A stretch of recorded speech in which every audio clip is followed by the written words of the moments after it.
we are thrilled to be at the Long Beach Historical Society. We're going to be talking about Long Beach history for the next 90 minutes. And right now, let's have a round of applause for the founder of the Historical Society, Roberta Fiore. Roberta, I can't think of a better way to focus on Long Beach history than go back to the origin. Let's go back to 1880 in the building of the largest seaside hotel, not only in Long Island, of the world. Let's go back to 1880. It's a thrill to go back and to tell everybody all about the early history of the Long Beach. Long Beach was a sandbar that the Long Island Railroad decided to extend their tracks from New York City over the waters, over the channel, over the Rockaway Bay, and on the island, the deserted sandbar, to build in 1880 the largest seaside resort hotel in the world. And that sounds very exciting, except that it was probably just one room larger than the last Long Beach Seaside Resort Hotel, which we believe was in Brooklyn, in the Brooklyn area. So it was a hotel that to accommodate people coming to Long Beach by train, bringing the tracks, extending the tracks over the waterway and bringing it onto the islands of Long Beach. The architects who were involved in that were George Price.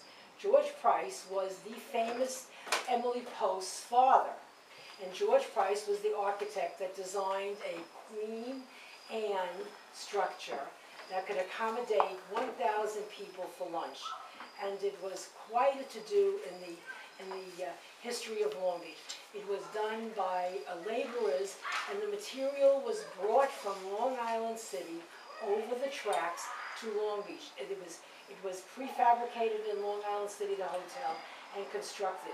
And the pride of the Historical Society is that this information was never uncovered in Long Beach history until the 1980s. And it was uncovered because we were given a box of memorabilia at the Long Beach Public Library because we were interested in the early beginnings of Long Beach. And out of the bottom of this box comes a newspaper from 1880 touting the creation of this hotel. As a result of that, Long Beach had a historical society.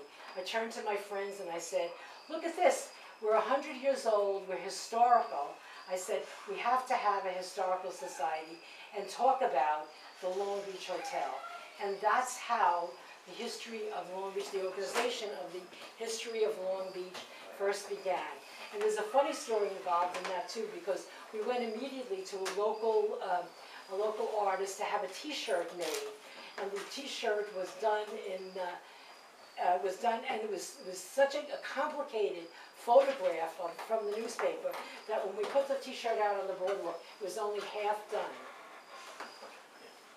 All right. Next big event we want to talk about is people see Long Beach today and they see the gorgeous boardwalk and the city by the sea. But way back in the early 1900s, there was a visionary, Senator Reynolds, who had a vision of Long Beach, wanted to make it a amusement city, a city of play. Talk about Senator Reynolds, his vision, and his idea of building Long Beach, and his impact on making Long Beach what it is today. Long Beach's time has come. Long Beach is a planned community, a very highly respected plan in the history of Nassau County and in the history of New York.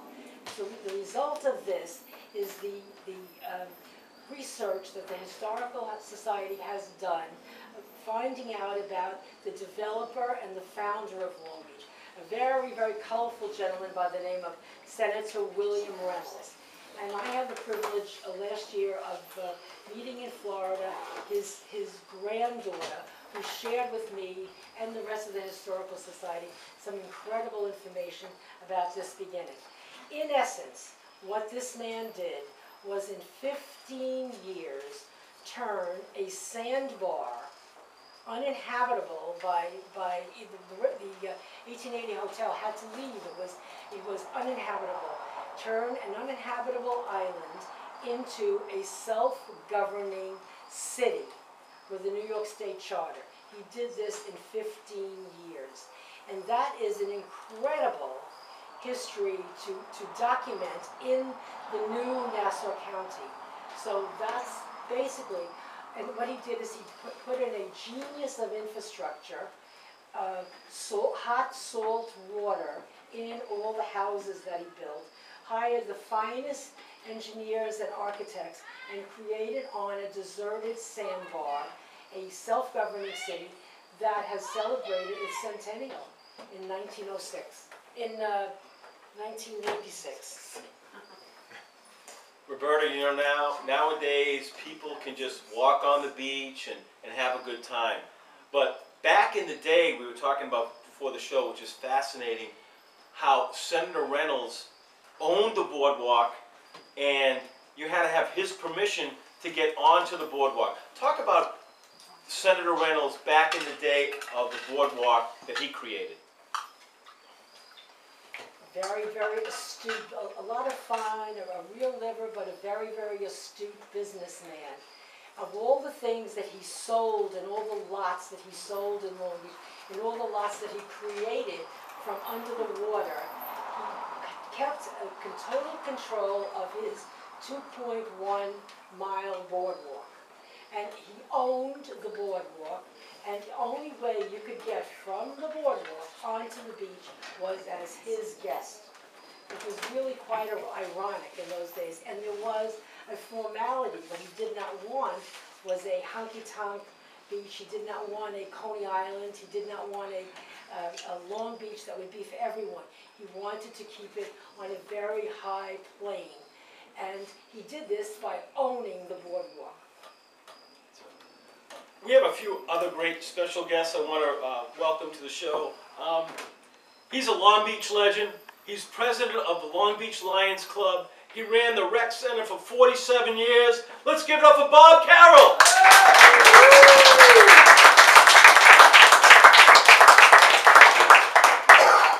Well, Long Beach Recreation Department was in operation for earlier in the 30s, started by WPA under the auspices of Richard Arrighi, who was designated as the Superintendent of Recreation.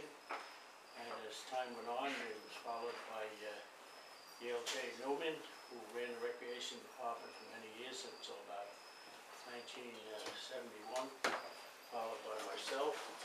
I retired 7 years ago, and we had a lot of facilities throughout the community. We added an ice skating arena and a swimming pool and Bayfront Park for $8.5 million.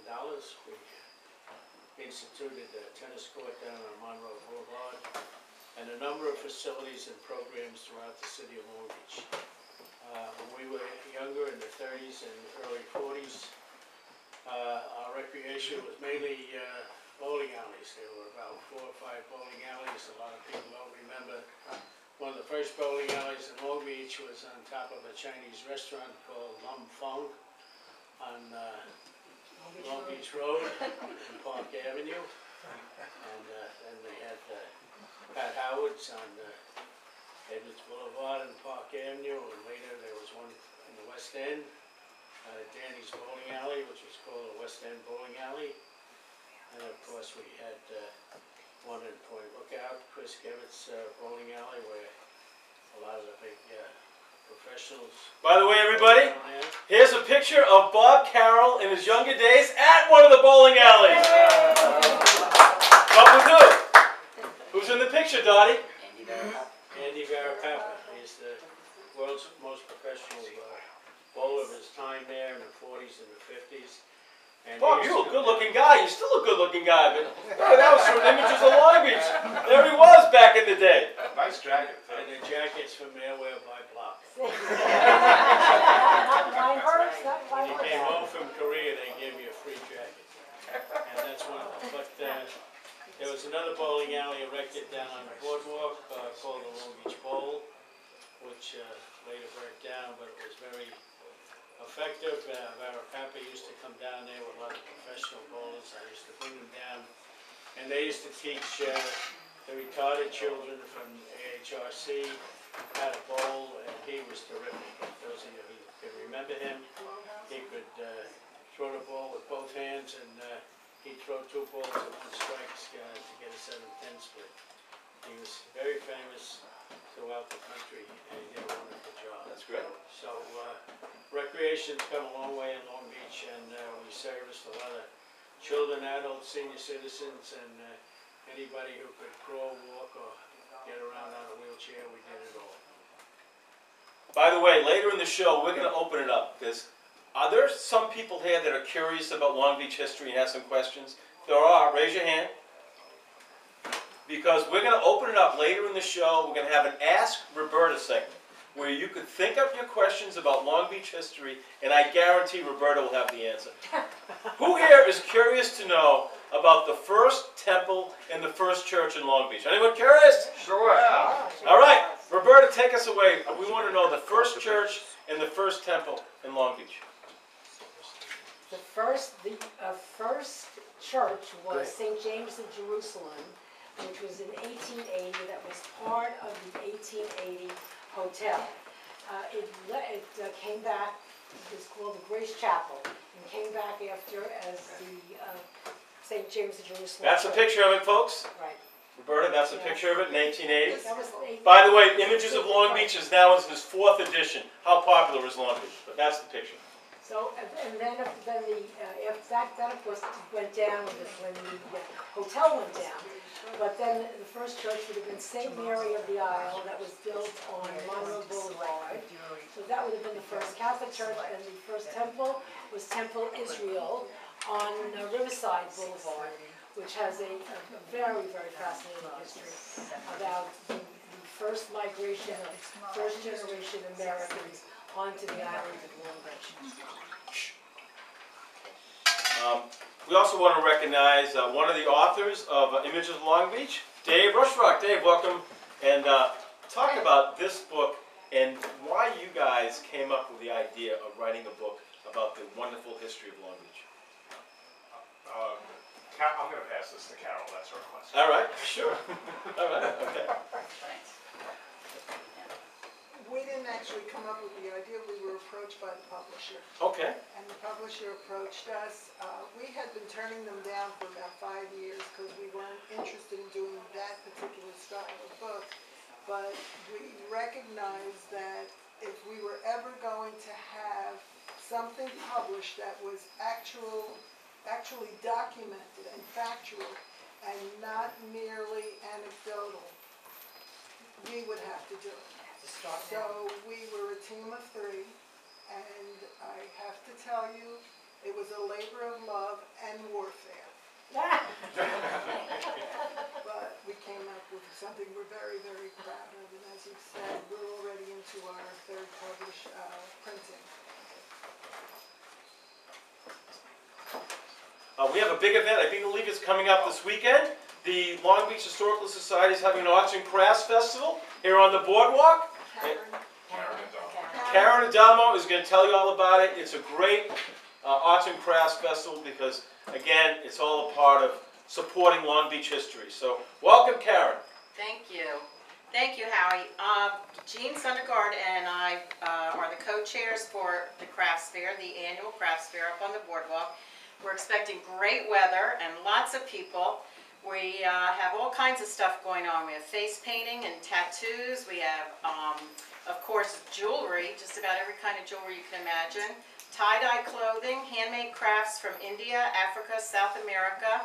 We have the Humane Society and Long Island Cats and Kittens to adopt. We have Rescue Inc., we have the Waterfront Warriors, we have the Boy Scouts, we have soaps, oils and salsas, pottery, all kinds of things, artists, photographers, and we have the Pink Pig, who sells the best pulled pork around. So come up and all of our food vendors will be there, all the usual suspects with their turkey and their gyros and all the Zeppelis, all the great food. And the book will be on sale. The book will be on sale at the Long Beach Historical Society booth, and we really appreciate everyone's support. Thanks so much.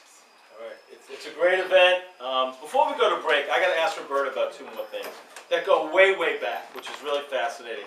Number one, when did the railroad come into Long Beach? And number two, when did the post office come into Long Beach? Because from my records of reading the book, the railroad and the post office go way back here in Long Beach. Absolutely. If they go back to before Long Beach was before it was part of Nassau County, when it was part of New York, the railroad came down in 1880.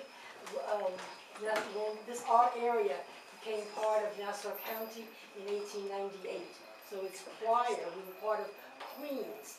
And the same thing. Our first post office was also a post office from Queens, and we have a post office in Long Beach from 1893. It was in the 1885. Excuse me.